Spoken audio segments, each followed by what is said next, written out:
Next year for Christmas, I would love to go talk some trash about Auburn. How could I do that?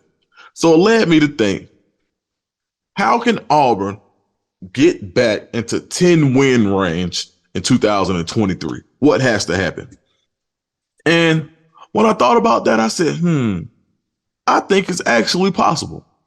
We've seen things like this before.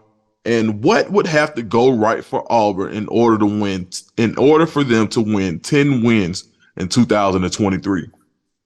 Well, the offense has to be lights out. And what do you mean? So in order for Auburn to get back to where they need to be, they have to take advantage of the fact that no one has seen this iteration of Auburn's offense. There isn't going to be a previous year's film to go look at when you think about Auburn. You take Hugh Freeze, who brings in a well established offensive mind, and Phillip Montgomery from Tulsa, and you blend those guys together and you see what you get. Why I think that really bodes well for Auburn is that you can't go get film on Phillip Montgomery and Hugh Freeze together, or should I say Phillip Montgomery's offense with a Hugh Freeze influence. So we know how Hugh Freeze's offense looks by itself. We know how Phillip Montgomery's offense looks without Hugh Freeze. But do we know how it looks with those two together? Two of the greatest offensive minds in college football, getting in the lab, cooking something up, and figuring out what works for the personnel they have. The next thing I think that's going to really have an impact on how Auburn does, and it's a no-brainer, is quarterback play. Does Robbie Ashford win the job? If he does, if they can figure out how to get some passing, how to make Robbie Ashford a true dual threat, I think Auburn can do some serious damage in 2023. You got to think, Robbie Ashford is probably the most athletic starting quarterback returning in the SEC. Now, does he beat out whoever comes in? We don't know, but all I can talk about is what we have right now, and that's Robbie Ashford.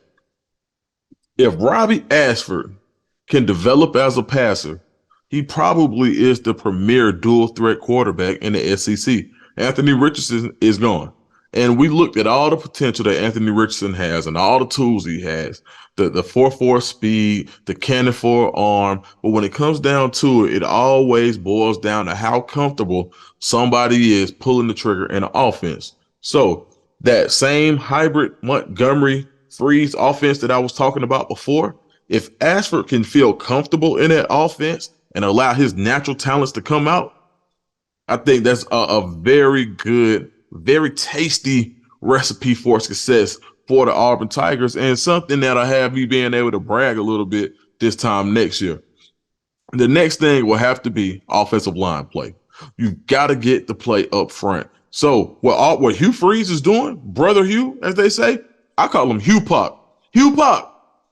What Hugh Pop is doing on the recruiting trail in the trenches right now, that is the type of recruiting that would allow Auburn to be instantly relevant in the SEC.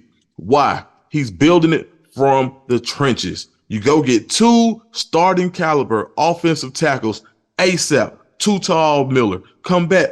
Spin the block. You got to go get Icy Wade, Dylan Wade from Tulsa. Now you got bookends. Now you can fill in the interior portion of the offensive line, which I think is something that's been missing in Auburn for a while, which is being able to say, hey, you know what? We've got guys that won't get bullied at the point of attack. Jeremiah Wright, love him. He gave that anger, that tenacity, that controlled aggression. He was the nastiest offensive lineman that Auburn had, and now you take two guys, put them on the outside of them. If you can find the center and figure out whether you want to have left or right guard, man, Hugh Pop, you got yourself something, brother.